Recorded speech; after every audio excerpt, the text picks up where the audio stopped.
Hello. For this next part of the orientation, we will discuss the purchasing process.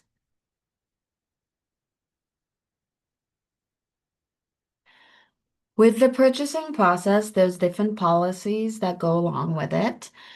This part of the event planning stage will be where you'll ask for items for your event, where you'll ask for supplies, food, contracts, anything that you want purchased for this event. This is that stage to do so. So please fill out a purchase request form and fill out all of the answers in as much detail as possible. When you are uploading all of your documents, please upload them as a PDF. This makes it faster for the purchasing team to be able to process the purchase request. And also, one thing I want to give you a heads up on is you can upload multiple files in one purchase request. So you can just drag and drop multiple files onto that upload area. Next, to keep reiterating that reimbursements will be subject to Center for Student Engagement Director's approval. What that means is that reimbursements are really not encouraged and may not be available as often. And so please make sure to fill out a purchase request form in order to get your items purchased. And the reason why we have this policy is because we want to make sure that the students are keeping their money. We want to make sure that CSC is able to purchase these items for you and you don't have to worry about that extra financial burden. And we want to make it so you all can lean on us and we're here to help you out with that. One thing I want to also heavily highlight are the deadlines. So I know there's a lot of deadlines, and so the main one for purchasing food and supplies is still the 14-day deadline. So please submit your purchase request 14 days or 2 weeks before the event.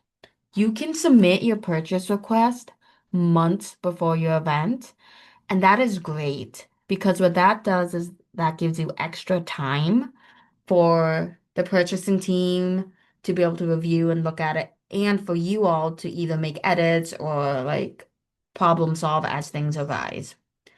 Next, I want to let you all know Aramark catering requests. Please submit those to Aramark 20 days prior to the event. They need a longer time to create a quote for you because they want to make Aramark and CSE partners together to make sure that the request has funding for it, and that we can get you all the food that you need. So that's why we need 20 days prior to the event. What you'll do is contact catering at luc.edu. You'll get that quote from Aramark. Once you get that quote, you will then submit that quote on Loop Community through a purchase request. That's why you need that extra time. Finally, we have our contract deadlines. When it comes to any of the contracts for paying and unpaid contracts, you need those submitted at least 4 weeks prior to the event. Now, big thing, and I will reiterate this later, unpaid contracts are due at least 4 weeks prior to the event. This reason behind this is those contracts need to also be reviewed by the budget coordinator, Center for Student Engagement's director, um, and multiple other folks within the Division of Student Development in order to, and then it'll get signed by DSD's vice president. And so it takes a little bit extra steps, thus we need a little bit more time. And so with that, the only contracts that can be submitted 2 weeks prior to the event are open contracts. Open contracts were discussed in an earlier video. And they only do 2 weeks prior to the event because they have less items needed for them.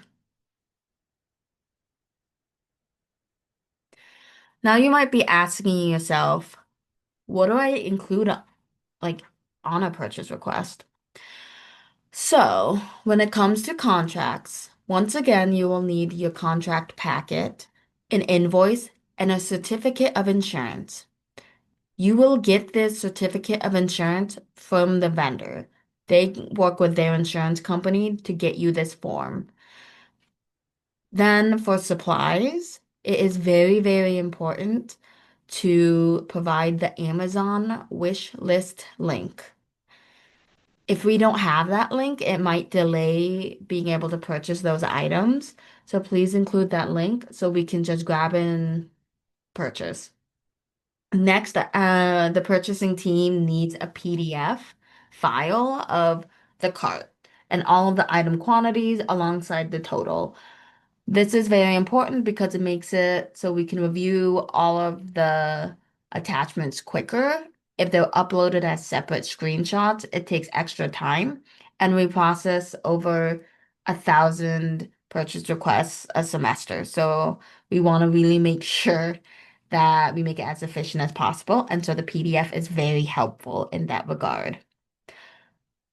We ask for the same requirements for the food purchase request as well. So we need a PDF invoice and we need food quantities. Now, for an invoice for food, this entails going to the restaurant and asking for an invoice prior to the event, and then they will submit that to you. Please do not submit a PDF or screenshot of a cart. Um, An invoice tells me that you already talked to the vendor and you already have the food available for you. If you bring in a cart and you just have like items in a cart, that tells me that like the vendor might not know a big order is coming.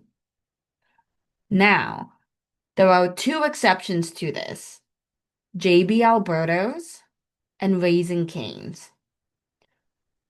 Those two restaurants you will not get an invoice for, and that's okay. Those two restaurants, you can put it in a cart and give me a PDF of that cart that tells me the quantity of the food and the total. Those are the only two restaurants where an invoice is not needed. With that in mind, this is all of the information for a purchase request and what to submit.